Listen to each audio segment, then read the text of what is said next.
नमस्कार, मी प्राची शिरकर. प्रहार बुलेटिन मध्ये आपल्या सर्वांचं स्वागत.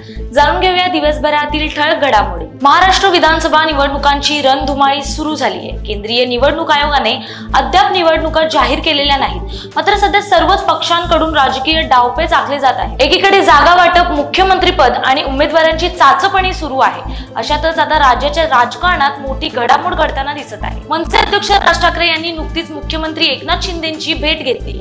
त्यामुळे सर्वांच्याच भुवया उंचावल्यात. अशातच मनसे अध्यक्ष राज ठाकरे हे सध्या ऍक्शन मोडवर आले आहेत. मुंबईत फ्लोरा फाउंटन येथे बांधण्यात आलेली मुंबई उच्च न्यायालयाच्या भव्य इमारतीला काळानुरूप पायाभूत सुविधांनी आणखी केलं पाहिजे. यासाठी वांद्रे पूर्व मुंबई येथे मुंबई उच्च न्यायालयाचे नवीन संकुल बांधण्यात येत आहे. या जागेवर बसवण्यात आलेल्या कोनशिलेचे आज सरन्यायाधीश न्यायमूर्ती डॉक्टर धनंजय वाय चंद्रचूड यांच्या हस्ते अनावरण केले जाणार आहे. मात्र या पार्श्वभूमीवर मुंबईतील अनेक मार्ग बंद राहणार आहेत.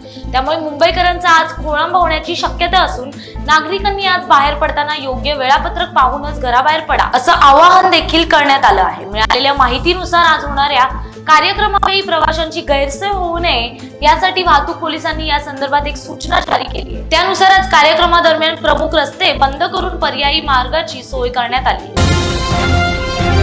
चाइल्ड पोर्नोग्राफीवर सर्वोच्च न्यायालयाने मोठा निर्णय देत चाइल्ड पोर्नोग्राफी डाउनलोड करणे किंवा पाहणे हा पॉक्सो कायद्यानुसार गुन्हा असेल असं सर्वोच्च न्यायालयाने म्हटलंय. सरन्यायाधीश डी.वाय. चंद्रचूड, न्यायमूर्ती जे.बी. पर्डीवाला आणि न्यायमूर्ती मनोज मिश्रा यांच्या खंडपीठाने हा निर्णय दिलाय. याचिकेत मद्रास उच्च न्यायालयाच्या निर्णयाला आवाहन देण्यात आलं आहे. चाइल्ड पोर्नोग्राफी या शब्दाच्या जागी बाल लैंगिक अत्याचार आणि शोषण सामग्री वापरून पोस्को कायदा बदलण्याचा सल्ला सर्वोच्च न्यायालयाने केंद्र सरकारला दिलाय.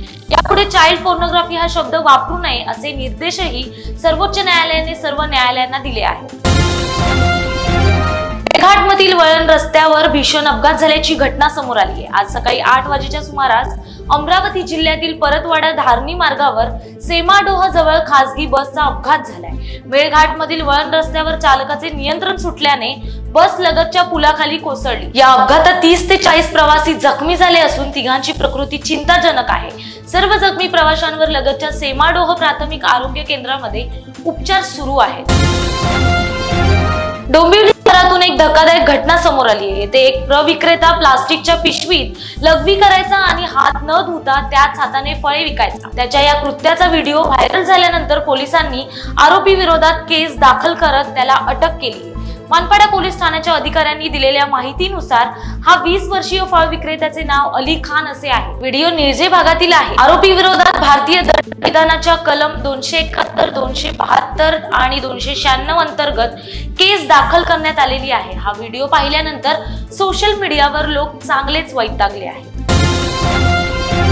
देशभरासह आपल्या परिसरातील बातम्या आणि सर्व अपडेट्स मिळवण्यासाठी प्रहार वेबसाईटसह YouTube, Facebook, Instagram आणि Twitterवर लाईक, शेअर, फॉलो करा. धन्यवाद.